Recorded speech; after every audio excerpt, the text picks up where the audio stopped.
Hi, I'm Joan Lok. In my upcoming workshop, I'll be working on the painting of hydrangeas. Hydrangea is a beautiful flower, and if you have my art book on painting hydrangeas, you will know that I have two different ways of doing that.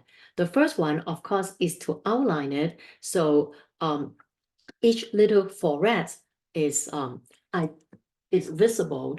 And then another way is to actually use the opaque white to depict the flower. So in this workshop, we will, after we talk a little bit about how to do the contour method to really understand the structure of the hydrangea, the rest of the workshop will actually focus on the Lingnan style way of painting hydrangea using opaque white.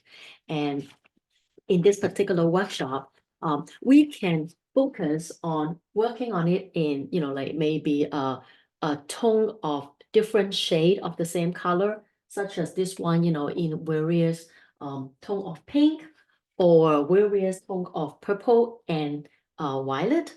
But then we can also use a particular way of doing the Lingnan style that we will have different change in colors.